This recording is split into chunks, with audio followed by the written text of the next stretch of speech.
Olá, eu sou Gustavo Carré e esse é o PDV. Nos últimos anos, o varejo brasileiro falou muito de omnichannel, mas ainda há bastante dúvida sobre o que significa na prática integrar o físico e o digital.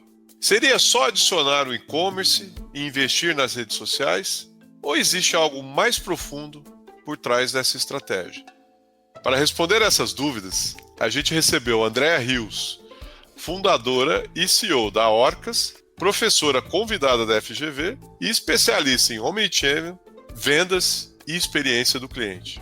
Foi ela quem criou um índice exclusivo que mede a maturidade da integração on e offline e ajuda as marcas a transformar dados em ações consistentes.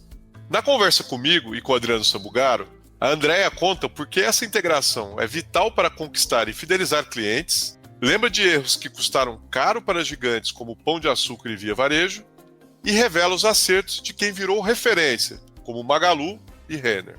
E mostra também como a inteligência artificial generativa já está revolucionando o pós-venda e vai ser peça-chave no futuro do varejo. Bora pro papo?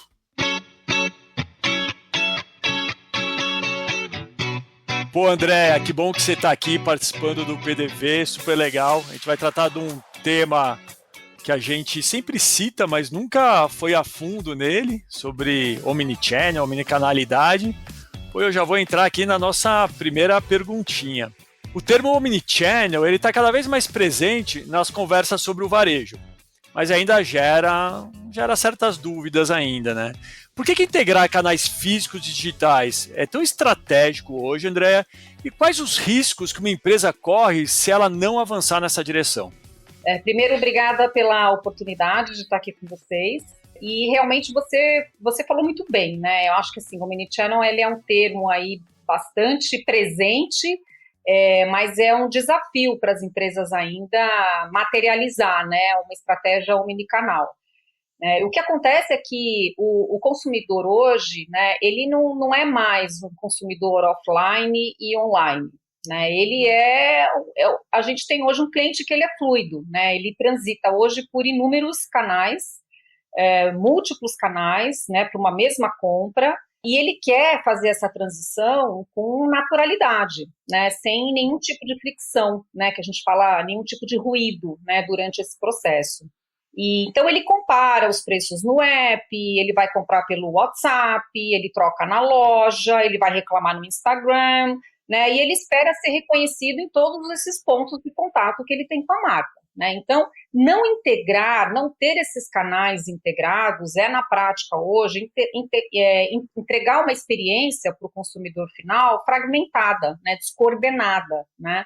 Aí não vamos nem falar só da questão da experiência. A gente tem dados, né, que mostram que quando o cliente ele tem essa experiência fluida, né, sem fricção entre os diferentes canais, ele compra mais, né, aumenta o volume de compra dele e ele se mantém mais fiel, né, porque a fidelidade desse cliente é muito difícil. Hoje é um grande desafio das empresas, ter uma fidelidade desse cliente, justamente por isso, né, por essa fragmentação de canais. Então ele transita entre as lojas diferentes, entre os canais diferentes com muita facilidade, né? Então é importante fazer essa integração para você ter fidelidade, primeiro para você oferecer uma experiência que o cliente goste, é importante você integrar porque você sabe que se você integra, né, esse cliente satisfeito com a experiência que ele tem com a sua marca, ele vai comprar mais de você e ele tende a ser mais fiel,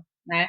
A gente tem a gente monitora, né, a gente faz trabalho com várias empresas, mas a nossa empresa, ela nasceu a partir de estudos científicos, né, assim, a metodologia que a gente atua hoje, ela foi uma metodologia que foi há muitos anos, foi a minha tese de mestrado, e aí eu apliquei esse estudo no Magazine Luiza. Então e todos os nossos testes que a gente faz, experimentos que a gente faz, eles têm uma base científica. Então a gente olha muito, né, para estudos acadêmicos, para a gente aprender e para a gente poder aplicar na prática. E a gente, desde o início, a gente via em estudos falando que a tendência do cliente, quando ele vê uma experiência integrada, né, e ele gosta dessa experiência, ele pode aumentar o volume médio de compra em até 50%, né? Então, assim, imagina, você pode ter o mesmo cliente, ele vai comprar 50% a mais de você, porque ele tem uma experiência boa com a sua marca. Então, quer dizer, o risco, né, da empresa que não integrar os canais, ela está perdendo venda, acima de tudo, né? E ela pode perder esse cliente para outras marcas, porque ele é facilmente, né, ele é convertido por outras marcas que vão oferecer uma experiência melhor e ele tende a ficar mais fiel para as outras marcas, né? Então, por isso é que é tão estratégico hoje, né? Eu sempre falo, o Omnichannel não é sobre estratégia, não é sobre tecnologia, né? É sobre relevância, né? As marcas que não avançam nesse caminho, elas correm o risco de se tornarem irrelevantes para esse cliente lá na frente, né? Elas ficam mais lentas, menos empáticas, né? E, inevitavelmente, acabam perdendo espaço para quem vai entregar a experiência básica, que para o cliente é básico, né? Que é aquele, né? É uma experiência conectada, né? Uma experiência centrada no cliente, coerente com o que ele vive no seu dia a dia, né? E o cliente é o omnichannel, né? O cliente vive essa integração o tempo inteiro. Então, por isso que é muito estratégico hoje para as empresas, e é um enorme desafio, né? A gente, só para você ter uma ideia, né? Aqui no Brasil, a empresa que materializou o Omnichannel primeiro com sucesso, né, foi o Magazine Luiza, né, lá eles começaram esse processo em 2016, 2017 e até hoje, né, então a gente está em 2025, né, eles falam, o maior desafio para eles hoje é a integração de canais e o cliente perceber essa integração de canais, né. E muitas empresas se frustram porque acham que você adotar a omnicanalidade, ela vai te trazer um resultado de imediato. E também não é um resultado de imediato. Você até tem resultados que você vê e começam a impactar as vendas, sem dúvida isso acontece, mas essa percepção para o cliente, a fidelidade do cliente, né, isso é muito difícil, leva tempo, né, mas é um caminho sem volta. Pô, eu lembro de uma época que agora menos, que você ia fazer compra e você chegava na loja física, aí você olhava, sei lá, um eletrônico, ele custava X, e aí você olhava na mesma loja na internet e ela custava Y, e você falava, pô, mas aqui na internet é mais barato. Ah, não, porque você está comprando online, o custo do online é mais barato. Então, você compra online aí, não compra na loja. Eu falei, meu Deus, como pode isso, né? Quer dizer, cadê? Enfim, mas eu ia te fazer uma pergunta. Você citou um caso de sucesso. Uhum. Magazine Luiza, enfim, que começou. E você tem um caso de omnicanalidade que você já viu, avaliou, que custou caro para a empresa por ela não ter esse processo? Olha, hoje já corrigiu, né? Muitos já corrigiu o percurso, mas assim, alguns varejistas começaram errado, né? E levaram tempo para se reerguer na omnicanalidade, né? Então, e varejistas grandes, né? Então, se você for se lembrar, não sei se você é desse tempo, né? Assim, é do meu tempo, quando o Pão de Açúcar lançou a Amélia.com, por exemplo, né? Sim. Então, há muito tempo atrás, eles lançaram um online e eles acreditavam que não precisava integrar os canais, né? Eles poderiam manter as operações apartadas. Então, eles tinham as operações bem separadas, o que era online e o que era físico. E eles não tiveram sucesso, né? Então, assim, não deu certo. Tiveram vários casos, né? A Via Varejo foi outra. A Via Varejo começou a investir muito dinheiro no online, mas eles começaram também com a operação apartada, tendo prejuízo, né? Porque e eles demoraram para corrigir o percurso, né? Até que eles realmente tiveram que brecar o tamanho do prejuízo que eles estavam tendo e parar com a operação da maneira como eles estavam para voltar a investir nessa integração. E hoje eles avançaram, né, mas eles ainda sofrem ainda bastante. E eu acho que muito do que eles têm de desafios hoje é porque eles demoraram, né, para entrar. E você demorando, né, fica mais difícil, porque os seus concorrentes já estão lá, né? Então, os desafios são maiores. Mas logo as empresas também, acho que foi principalmente na pandemia, sabe? Eu acho que a pandemia Acelerou o processo. Né? acelerou esse processo. Até então, quem tinha dúvidas na pandemia viu que não tem jeito, que você precisa integrar os canais, né? Porque antes da pandemia, quando veio a pandemia, muita gente começou a abrir canais online, porque precisava do online, só que depois, com as vacinas, quando o consumidor ele voltou para a loja, muita gente falava, não, mas agora o ponto físico morreu, né? Porque o cliente agora ele vai comprar muito mais online, ele está acostumado, e não é isso que a gente vê, né? Assim, o e-commerce está crescendo, mas o cliente, ele também quer o ponto físico, né? Ele também gosta da experiência. Ele gosta da experiência. André, você criou o índice Omnichannel, né, que mede a maturidade das empresas na própria integração dessa jornada do cliente, né? Eu fiquei muito curioso de saber quais são as variáveis que vocês usam, né, para identificar essas oportunidades de melhoria ou os gargalos de uma operação, por exemplo, de um varejo assim específico. O índice Omnichannel, como eu comentei com vocês no início, ele é a base da nossa metodologia, né? E ele começou num estudo científico, né?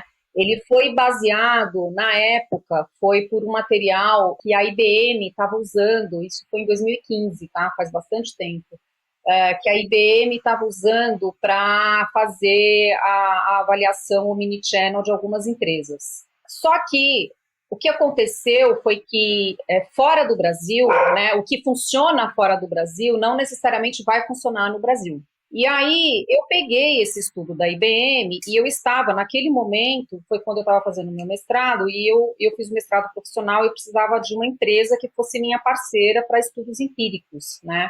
E o meu parceiraço nessa época foi o Magazine Luiza, né, eles foram muito parceiros, eu fiquei 9 meses no Magazine Luiza acompanhando toda essa transformação digital, essa transformação omnicanal deles, e eu apliquei esse estudo baseado na IBM, no que a IBM tinha publicado, eu apliquei isso no Magazine Luiza, naquela época. Só que eu vi ali no Magazine Luiza algumas variáveis que o estudo não abordava, né? Então, foi assim que nasceu o índice Orcas, né? Ele partiu de um estudo que tinha sido publicado pela IBM, e aí eu somei a esse estudo as variáveis que o Magazine Luiza mostrou na minha pesquisa, e eu compus um índice que é o índice voltado para empresas de países emergentes. Por quê? Aqui, diferente, né, de países desenvolvidos, tem pontos bastante importantes no avanço da omnicanalidade, né? Então, a liderança, né, e a cultura da empresa e o engajamento dos stakeholders, né? Então, aí engajamento dos funcionários, engajamento de acionistas, engajamento da própria liderança. Então, assim, são variáveis que compuseram aí, junto com o que eu já tinha, né, dentro do estudo, esse índice Orcas. E aí a gente começou, com esse método, a gente começou a aplicar nas empresas. E como é que ele funciona? Ele olha para 9 áreas de experiência, né, que o cliente tem com a empresa. Então, ele olha a experiência digital, ele olha a experiência física, ele olha a experiência com a logística, né, tem que ser uma logística flexível, olha a experiência móvel, integração de marketing e precificação, né, e integração on-off, como é que funciona, social media, né, então também olha para social media, pós-venda, liderança e cultura da empresa e engajamento dos stakeholders. Ele olha para essas 9 variáveis. Né? E aí ele traz um score global que a empresa tem, e você pode também, tem empresa que olha o score por área, né? E aí a gente ajuda a priorizarem aonde elas precisam atuar ao longo da experiência do cliente. Né? E os índices que mais são impactados, os índices de conversão, né, que mais são impactados quando a empresa aplica o índice Orcas, incremento de vendas, né? Então o índice ele pontua, né, se a empresa está trabalhando variáveis para aumentar a venda, o índice de lealdade, né? Então quanto a empresa está trabalhando variáveis que vão fomentar uma lealdade maior desse cliente, e o quanto está trabalhando a satisfação desse cliente com a experiência dele. Quanto ele gosta da experiência, né? É uma experiência que está com muita fricção, pouca fricção, né? Então, basicamente, são essas essas três taxas que ele vai atuar e que ele mexe ali, né? Te mostra quão propenso você está a fazer a conversão em vendas. Então, é assim que ele funciona, né? E a gente normalmente, a gente aplica, e a gente sempre aplica e compara com alguma empresa referência, né? Que pode ser uma empresa concorrente, pode ser uma empresa de outro setor, né? Eu gosto muito quando a gente traz empresas de outros setores, né? Eu defendo muito que cada vez mais a gente tem que olhar para outros setores, né? Claro, setores correlatos, setores que vão nos ensinar alguma coisa, né? Porque eu acho que hoje em dia esse intercâmbio do consumidor, né, entre os setores, né, isso é importante, principalmente por uma estratégia que as empresas adotam de ecossistema, então eu gosto de fazer referência. Nesse contexto, você colocaria o DTC como sendo um elemento aí, porque eu estou entendendo quando você está falando em outros setores, por exemplo, indústrias que estão, de repente, querendo atender direto o cliente, né? O que virou um hype aí nos últimos anos, que é o DTC, né? Sim, sim. Nesse sentido, seria nesse sentido, de você analisar também indústrias que estão buscando o consumidor através de algum canal. Não, eu tô falando mais de setor mesmo, setor de produto, da indústria, né? Então, por exemplo, você está num setor varejo, mas você vai comparar com o score de uma empresa de tecnologia, né? Que faz muito bem a omnicanalidade, né? Eu gosto muito também da Disney. A Disney é uma referência em omnicanalidade. Apesar de ser um setor completamente diferente, mas você pode aprender com as estratégias que a Disney está usando e pensar como você pode trazer essa estratégia para o seu negócio. É nesse sentido que eu estou falando. No sentido de setor mesmo, a indústria toda é diferente. Né? Quando você fala, né, de B2C, para pegar uma empresa que não é B2C, comparar com B2C, também, né, eu acho. Mas, assim, isso pode ser feito também. Mas se é do mesmo setor, eu acho que assim, ela vai comprovar alguma coisa que ela já está suspeitando, né? Porque à medida em que o cliente ele é omnichannel, né? O cliente ele quer o ponto físico, ele também quer o online. Então a empresa que estiver atuando nos dois, ela vai acabar tendo um score maior, né? Ela pode ter uma estratégia diferente de uma empresa D2C, né? Então, por exemplo, a gente soltou agora, recente, um score do mercado de beleza. Ali a gente comparou as diferentes marcas. Então, você pega a L'Oréal, por exemplo, e o Elseve, elas oferecem uma experiência omnicanal, elas têm uma estratégia omnicanal, mas a estratégia delas está se baseando muito na distribuição física através dos parceiros, que são os grandes varejistas, né, atacadistas e varejistas.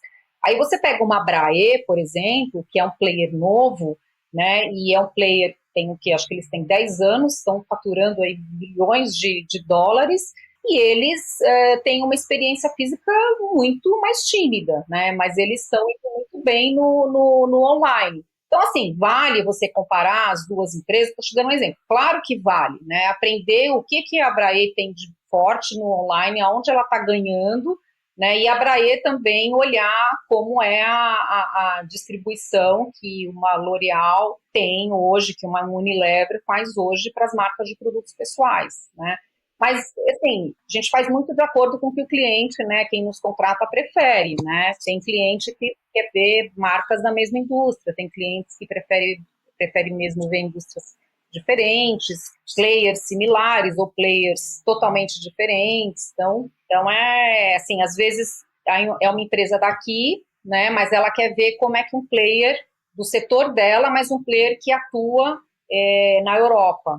Como é que funciona a estratégia dele na Europa, o que eu posso aprender com ele lá e aplicar aqui no meu negócio aqui no Brasil. Isso também funciona muito bem. E aí a gente faz um roadmap né, junto com o cliente, a gente constrói um roadmap, porque assim, como você falou, é muito amplo, né? E assim, é um desafio, porque não dá para você atuar em todas as experiências ao mesmo tempo. Aí entra a priorização, né? Então, essa priorização, ela se baseia nos gaps que tem, ou seja, onde estão os atritos, onde estão os pontos de fricção, aonde estão os pontos de oportunidade, sempre olhando para aquele potencial de conversão, de vendas e lealdade, né? E aí a gente define uma estratégia de priorização das experiências, né? Então aí esse é um trabalho contínuo, um trabalho bem, ele começa de uma maneira abrangente, mas ele vai ficando bem focado. E tem a parte de tecnologia também, que a gente não está nem entrando aqui, né? Mas a gente também a gente faz um roadmap de tecnologias de IA para acelerar aqueles pontos, aquelas experiências que o cliente definiu ali como prioritárias, né? Porque a tecnologia, ela vem no segundo momento, né?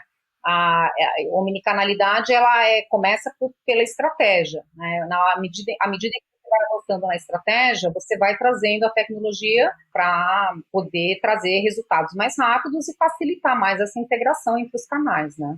André, olhando todas essas análises, esses comparativos entre indústrias, e tem alguma descoberta que você fez ao longo desse tempo que te surpreendeu, né? Que você falou, nossa, não imaginava isso, olha, estou comparando uma indústria que não tem nada a ver, e olha como isso é interessante se eu trouxer para esse mundo, enfim. Olha, eu me surpreendi, final do ano passado, a gente acompanha alguns setores no Brasil, então a gente faz esse índice 2 vezes por ano, para a gente acompanhar como está a evolução do setor no Brasil e das principais empresas. E o setor de moda sempre foi um setor muito adormecido no Brasil, em se tratando de omnicanalidade, né? Então a gente pegava os players nacionais, a gente não via o mesmo desempenho dos players que tem fora do Brasil. A exceção de Renner. Renner foi, a partir ali de 2018, ela começou a investir muito na omnicanalidade e ela avançou muito na experiência omnicanal. Então, à exceção de Renner, os outros players eles estavam no ritmo muito lento, né? E aí a gente fez esse índice, a gente faz 2 vezes no ano, a gente fez o segundo semestre do ano passado, e a C&A tinha dado um salto na experiência, né, em fulfillment, eles avançaram muito em fulfillment, na logística, avançaram muito na experiência digital, muito na experiência física, né, então assim, a gente viu a C&A dando um salto, e isso me surpreendeu, né, porque a C&A, ela não mostrava esses movimentos, né? E eu até na época, comentei, eu falei assim, gente, a C&A vai dar um salto em resultado, porque eles investiram muito, o índice omnicanal deles cresceu absurdamente em pouco tempo, e eles estavam, daí uns 2 meses ia ser o período de soltar os resultados trimestrais, né? E cresceu mesmo. E eu falei assim, gente, a C&A, assim, ela não tem como não crescer, ela vai crescer, porque eu ainda pensei, se a C&A não crescer em lucro, né, não crescer em vendas, em lucro, eles vão, assim, sofrer muito, porque eles investiram muito na experiência do cliente, né? E a C&A deu um salto nas vendas, né? Eles cresceram lucro, e as ações deles, no dia seguinte, também subiu absurdamente, né? Então, assim, acho que isso foi uma surpresa, né, na época, para mim e aqui para quem estava junto comigo acompanhando. A gente conversava com algumas pessoas, foi engraçado, falava assim, nossa, mas a C&A é meio adormecida. Eu falei, gente, mas assim, olha aqui o índice, né? Eu mostrava isso, eu falava, não, André, tem alguma coisa errada nisso. Eu falava, gente, não é. E muita gente nem ia na C&A até, né? Às vezes as pessoas nem iam na C&A. Eu falava, gente, vai na C&A, porque, aliás, foi o que eu fiz. Quando eu vi o score, o que eu fiz? Eu fui na C&A.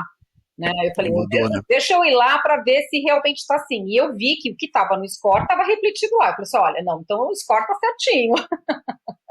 É verdade. É verdade.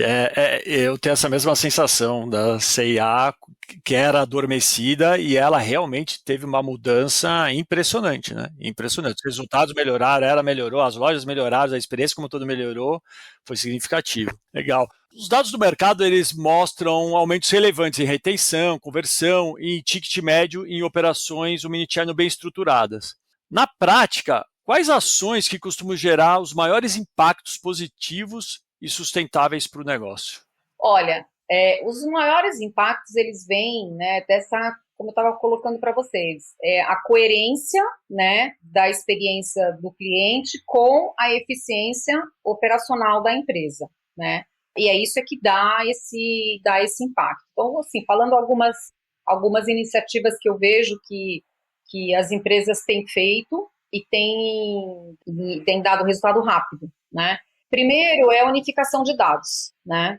É uma barreira enorme hoje nas empresas, né? Então, às vezes tem os dados, mas são os dados de vendas que estão nas planilhas, que estão dentro da área de vendas. Tem os dados de distribuição que estão estão sob gestão da área de supply chain, né? E aí, assim, uma série de outros exemplos que eu poderia dar. O desafio é você colocar os dados todos juntos, né? Você ter os dados unificados, a gente fala um data lake, né? Que é uma central de dados, onde você vai ter todos esses dados juntos, né? Para você poder, de qualquer área que você esteja, você ter uma leitura única, né, do cliente, para poder entender o cliente, né? Então, acho que esse é a primeira coisa, né? A primeira dor que vem das empresas é essa, porque ela não tem essa unificação de dados. Muitas vezes as grandes empresas já estão trabalhando com isso, mas as médias empresas ainda não. Então, é uma ação rápida de alto impacto essa, né? Eu nem vou te dizer que, dependendo da empresa, nem é tão rápido, né? Ainda mais assim, se a empresa é uma empresa grande, aí tem vários processos para você fazer data lake, tem, né, assim, é rápido numa empresa média que não tem tanta burocracia, mas o que a gente vê é que empresas grandes, para você fazer isso, nossa, é um processo tão burocrático, então leva tempo por questões burocráticas, não porque a ação em si é uma ação demorada. A mesma coisa vale para estoque, né? Você ter um estoque integrado, né? E uma logística que seja inteligente. A gente tem dados aqui que mostram que quando o cliente tem a visão de estoque, né, ele está comprando lá, está olhando, ou está pensando em comprar, está olhando o app. Quando ele tem a visibilidade de estoque, a chance, a probabilidade dele ir na loja e buscar o produto aumenta em 33%. Né? Então, assim, isso traz impacto na experiência e na conversão, né? E também traz eficiência operacional. Então, estoque integrado, né, e essa logística flexível. Outra coisa muito importante é o vendedor, ele também estar conectado, né? Então, muitas vezes o vendedor, a empresa está se digitalizando, mas não está digitalizando o vendedor, né? Esse vendedor, ele tem que passar a ser um consultor, né? Ele tem que passar, quando ele está atendendo o cliente na loja, ele poder ter a oportunidade de ir pelo CPF, olhar lá no sistema dele e ver que aquele cliente, o produto que ele compra, poder ajudar o cliente na escolha dele, enfim, você digitalizar a equipe de loja, né, isso é bastante importante, porque aumenta, né, o alcance, gera receita, fideliza. A gente tem alguns clientes que usam RFD para gestão de estoques, né? Isso, em alguns casos, foi um catalisador para o Omnichannel. Você vê que a gente está falando de coisas muito distintas, né? Um grande cliente nosso que conseguiu arredondar a operação Omnichannel a partir da gestão do estoque com a adição de etiquetas RFD. É o mercado de esportes, moda esportiva, né? Uhum. Você pode até imaginar quem é, né? Uhum. Mas não são muitos no Brasil, né? Uhum. Mas eu acho que esse é um catalisador, não é? Não sem seria? dúvida, sem dúvida, é fundamental. Essa tecnologia é até uma das tecnologias mais avançadas que você tem porque você consegue ter o estoque integrado, você consegue acompanhar o produto na loja, o estoque da loja, sem dúvida, em tempo real, sem dúvida, né? Um outro fator são campanhas, né, omnicanais, são campanhas que valem para vários canais, então isso também é uma iniciativa de impacto, né, que gera resultado, e fazer um atendimento fluido e resolutivo para o cliente, né, o pós-venda, né.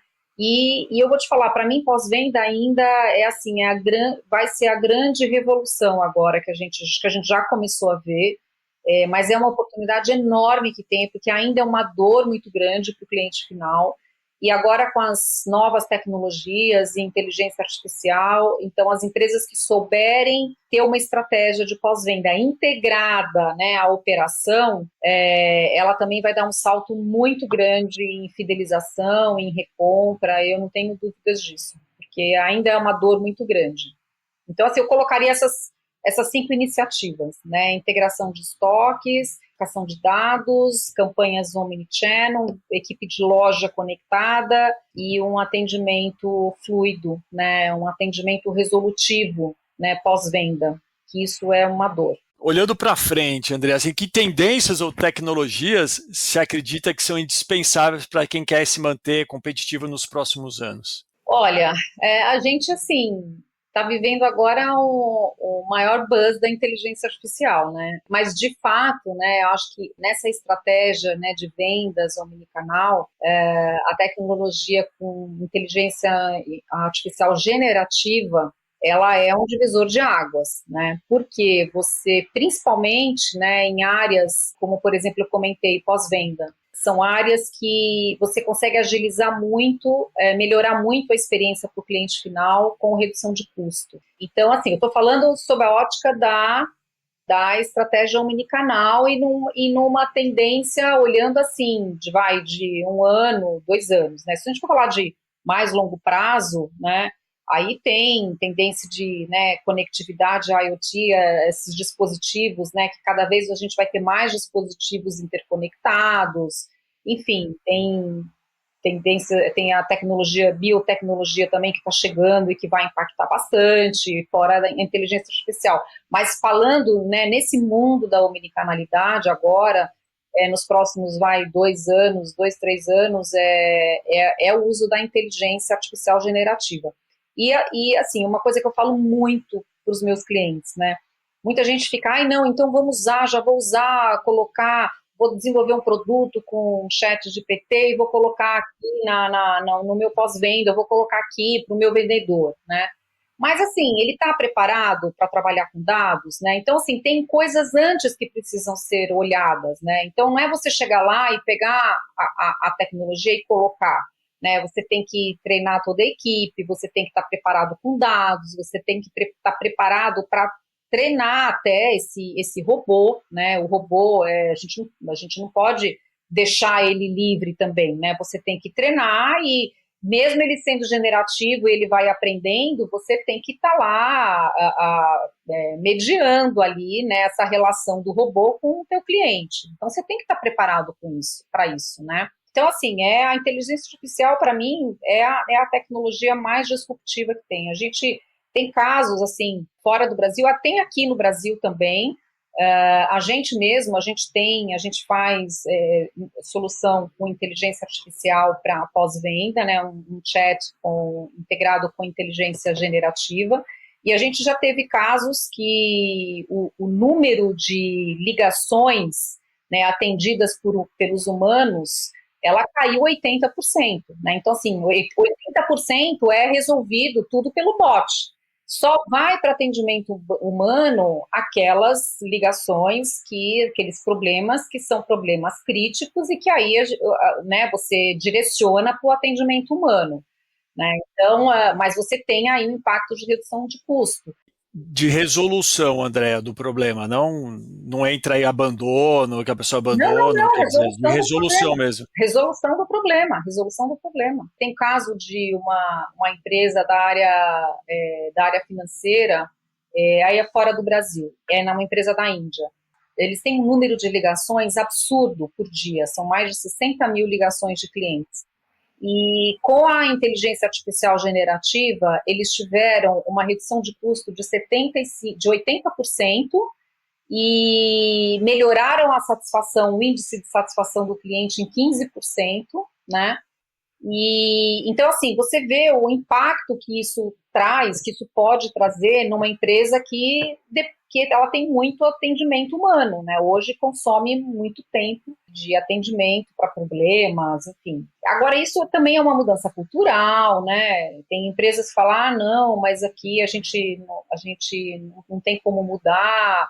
Eu acho que com o tempo, quase todos os negócios eles vão acabar trazendo essa inteligência generativa para fazer essa solução com o cliente junto com o atendimento humano, né? Assim, eu não acredito também na substituição 100% pelo robô, sabe? Eu acho que, ainda mais no Brasil, nós somos um tipo de consumidor que você pode ser bem atendido pelo robô, mas chega a um ponto da jornada, você quer falar com o humano. Você quer um abraço.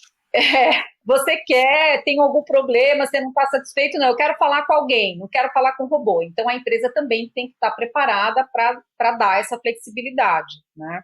Mas, assim, sem dúvida, a inteligência generativa, ela é um divisor de águas e eu acho que vai ser a grande revolução aqui no Brasil das empresas que estão realmente levando a sério uma experiência omnicanal, trazer essa inteligência para trabalhar principalmente no pós-venda, que é a maior dor, né? Hoje é a maior dor que a gente vê em estudos, que a gente acompanha nos clientes, é o pós-venda. Ô André, olhando tudo que a gente conversou nesse tempo todo, pô, eu sou um varejista aqui, meio pequeno, médio, pô, me parece muito complicado isso tudo, fazer, implementar, muita coisa envolvida. É complicado, realmente, é difícil. Dá para eu começar pequeno, dá para eu começar por fases, né? Como é que, olhando para esse cenário, para esse perfil de varejista? Dá sim e deve, né? Assim, ela não é uma estratégia, essa não é uma estratégia só para os grandes, né? Porque, como eu falei, o cliente é único, né? E ele pode comprar dependendo da categoria, ele vai comprar de um varejo pequeno, outras categorias vai pegar de um varejo grande. Então, mesmo os pequenos, os médios, têm que estar preparados e podem fazer essa transformação, né? Pode começar, né, assim, quem quer começar, eu sempre sugiro começar com dados, né? Porque dados, eu acho que assim é o mais primeiro é a estratégia, sem dúvida, né? Então você ter uma boa estratégia, como você quer desenhar essa experiência melhor para o cliente, né? E você ir testando, né? E ver como vai funcionar e se preparando para dados, né? Fazer captação de dados.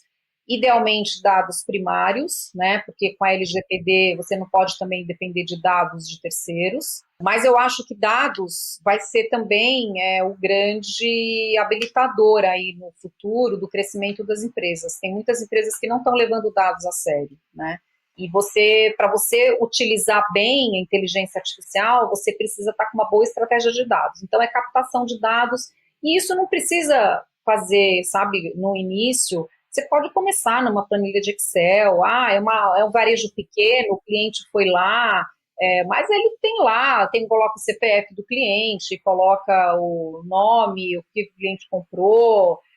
Tem hoje plataformas também, que são plataformas que você usa, né? Até tem algumas que têm modelo freemium, né? Que começam de um modelo gratuito e depois elas vão aumentando. Mas tem plataformas, por exemplo, para pós-venda, né, que elas já oferecem isso, plataformas de atendimento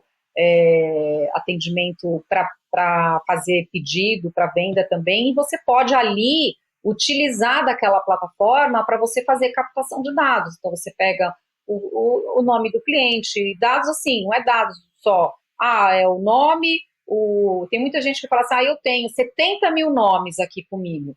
Né? Aí você vai lá, ele tem o nome e o CPF, né? Bom, é alguma coisa, né? Mas assim, quando você tem uma estratégia de captação, né, você pode também ter um e-mail dele para você poder estabelecer uma comunicação com esse cliente. Você pode acompanhar que produtos que ele está comprando de você, né, e registrar isso, ter um histórico, porque aí você vai saber, olha, esse cliente ele está comigo, ele compra esse tipo de produto, ele tem essa frequência que ele está acostumado a comprar comigo, e aí você começa a entender o cliente, né? Então, assim, eu acho que hoje, uma empresa pequena, né, a gente vê hoje padarias, supermercados pequenos que já começaram a fazer isso. Vai facilitar o acesso dessas empresas de pequeno e médio porte, né? Porque acaba não precisando ter uma equipe muito grande, né? Para conseguir executar tarefas antes e precisava de ter times maiores, né? Hoje em dia você consegue fazer com times menores, né? Tem muita coisa que você consegue fazer com pouca gente trabalhando, né? Eu mesmo aqui, eu vou te falar, eu trabalho com consultoria e a gente tem um time muito enxuto, muita coisa eu estou viabilizando, eu e os consultores que estão comigo também, quando a gente está com algum projeto, e antes a gente precisava, né, de contratar pessoas para nos ajudar na parte de dados, planilhas. Nossa, hoje a gente faz muita coisa com inteligência generativa. Muita coisa. E assim, tem que entender as aplicações, porque às vezes você está imaginando uma aplicação muito sofisticada, mas um dos nossos clientes, por exemplo, teve um aumento de 40% de venda só melhorando a descrição dos itens no canal e-commerce. Tá vendo? Usando IA. Então ele punha uma descrição e pedia que a IA buscasse uma melhor descrição daquela, considerando todos os outros players. E ele melhorava a descrição do produto e, consequentemente, um SEO aí, vamos dizer, integrado, né? Uhum. E conseguia resultado. Ele falou em 40% de vendas, é uma rede de supermercados. Mas é isso mesmo, você vê o que a tecnologia pode ajudar. Muito legal. Boa. André, para a gente finalizar o bate-papo aqui, a gente tem uma perguntinha clássica, que é o que o varejo ensinou a Andréa Rios? O varejo é uma escola, né? Eu tenho contato com o varejo desde o início da minha carreira de 30 anos. Comecei como executiva de indústria, né? Eu trabalhava em indústria, então eu atendia o varejo, né? Naquela época. Então, desde aquela época, eu falo que o varejo é uma escola, né? É uma escola. E hoje a gente atende clientes também do setor varejista. Eu acho que essa é uma experiência que todo mundo deveria ter, né? Você vivenciar o varejo na pele, né? Ele me ensinou, eu acho assim, eu aprendi muita coisa. Acho que o principal que eu acho que eu aprendi foi ouvir de verdade, né? Você ouvir e trazer para a sua estratégia o que você ouve do cliente, né? Da ponta, né? É um ambiente extremamente dinâmico e competitivo, o ambiente do varejista, né? E são decisões que elas têm que gerar resultado rápido, imediato, né? E assim, o que eu aprendi foi que não tem estratégia bem-sucedida que não esteja enraizada na escuta ativa do consumidor, do cliente, né, dos times de ponta, né, que estão na linha de frente com esse cliente e do contexto do negócio, né. Acho que foi no varejo também que eu compreendi, né, eu fui, na época, no meu início de carreira, eu tenho muitas lembranças, né, eu fui trainee na Unilever e lá a gente fazia, né, naquela época, já fazia vários estudos com dados, então a gente ia para as reuniões muito preparado, as reuniões com varejistas, e você chegava lá, o varejista, de uma maneira muito simples, ele tinha muita coerência, muita agilidade, né, nas ações, então assim, eu falava, puxa vida, acho que eu aprendi ali a simplicidade, sabe, que eles traziam e a coerência que eles colocavam nas decisões.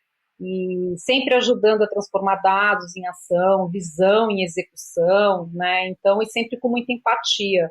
Eu sempre fui muito, muito grata